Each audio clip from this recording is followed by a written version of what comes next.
അതായത് നിങ്ങൾ മനസ്സിലാക്കേണ്ടത് വിചാരിച്ച് പ്രത്യേകം ശ്രദ്ധിക്കേണ്ടവർക്ക് പൊളിറ്റിക്കൽ ഇസ്ലാമിന്റെ മുന്നേറ്റം എത്ര അപകടകരമാണ് ചിന്തിക്കാനുള്ള ചോദ്യമാണ് പാലക്കാട് തെരഞ്ഞെടുപ്പ് ഞാൻ കാണുന്നത്. കാരണം ഞാൻ അനുഭവസ്ഥനാണ്. പൂഞ്ഞാർ നിയമത്തിൽ കേട്ടോ, പൂഞ്ഞാർ നിയമത്തിൽ ഞാൻ ഇലക്ഷൻ കഴിഞ്ഞാണെന്ന് മത്സരിച്ചപ്പോ 27,000 മുസ്ലിം വോട്ട് ഒറ്റയടിക്ക് ഒരു സ്ഥാനാർത്ഥി കൊടുത്ത് എന്നെ തോന്നി. അന്ന് SDP എന്നെ വിളിച്ച് പറഞ്ഞു, ഞങ്ങൾ SDP എന്ന് പറഞ്ഞു ഞങ്ങളെല്ലാം ഒന്നാണ്, മുസ്ലിം ഒന്നാണ്, അടുത്ത തവണ തൊടുപുഴയാന്നാ പറഞ്ഞിരിക്കുന്നത്. ഇപ്പൊ ബൈ ഇലക്ഷൻ പോയപ്പോ അത് പാലക്കാട്ട് അവര് ആവർത്തിച്ചു. സംഭവം എന്താണെന്ന് വെച്ചാൽ പറയുമ്പോൾ മറ്റൊന്നും തെറ്റിദ്ധരിച്ച കാര്യമില്ല.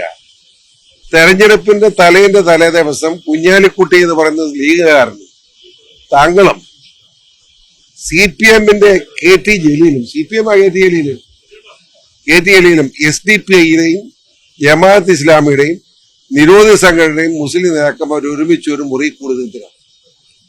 ആ എന്ത് രാഷ്ട്രീയമാണ്? എനിക്ക് മനസ്സിലാവില്ല അത് രാഷ്ട്രീയം എന്താന്ന്. ആ രാഷ്ട്രീയമാണ് പാലക്കാട് തോപ്പിച്ചത്. അതല്ലാതെ വേറെ കാര്യമൊന്നും പറഞ്ഞിട്ട് കാര്യമില്ല.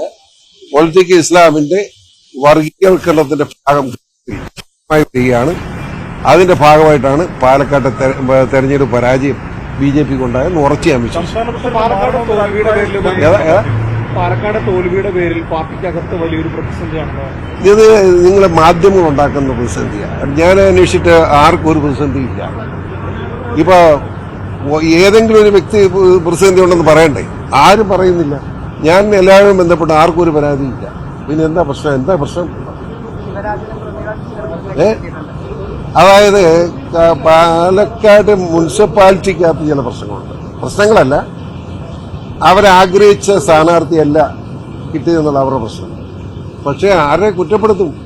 3 പേരുടെ പേരിൽ 3 പേര് സ്ഥാനാർത്ഥി പാനലുണ്ടായി, 3 പേര് നിൽക്കാൻ തയ്യാറില്ലെന്ന് പറഞ്ഞു. അങ്ങനെ വന്നപ്പോഴാണ് കേന്ദ്ര നേതൃത്വം ഇദ്ദേഹത്തെ സ്ഥാനാർത്ഥിയാക്കി. ആരെങ്കിലും വഴക്കുണ്ടാക്കിയിട്ട് കാര്യമില്ല. മറ്റു 2 പേർ ആരൊക്കെയായിരുന്നു? അത് അത് പാർട്ടി പ്രസിഡന്റിനോട് ചോദിക്കാം. പ്രസിഡന്റിനോട് ചോദിച്ചാൽ മതി. ഞാൻ അങ്ങനെ കരുതുന്നില്ല. കാരണം എന്താ വെച്ചാൽ അങ്ങനെ പ്രസിഡന്റ് മാറാനാണ് എപ്പോഴും മാറാനല്ലോ ഓരോ ഇലക്ഷൻ. അപ്പൊ ജയിച്ചപ്പോ പുള്ളി പ്രൊമോഷൻ വല്ലതും കൊടുത്തോ?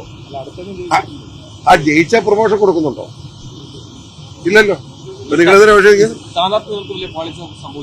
ഞാനങ്ങനെ കരുതുന്നില്ല. ഞാൻ പറഞ്ഞല്ലോ തോൽവിക്ക് പ്രധാന കാരണം അത് സുരേന്ദ്രനല്ല, അതിനും വലിയ നഡ്ഡാജി നോക്കിയാലും ഞാൻ ഈ പറഞ്ഞ കാര്യത്തിൽ എന്ത് ചെയ്യാൻ പറ്റും? വർഗീയ ധ്രുവീകരണം ഉണ്ടാക്കുക, അതിനകത്ത് വഴക്കുണ്ടാക്കിയിട്ട് തന്നെ കാര്യം. പിന്നെ സുരേന്ദ്രന്റെ മുഖത്ത് കയറി വല്ല കാര്യമുണ്ട്? പറയാൻ എല്ലാവർക്കും പേടി. എനിക്കങ്ങനെ പേടിയൊന്നുമില്ല. അവിടെ നിന്ന് പറയുന്നുള്ളൂ.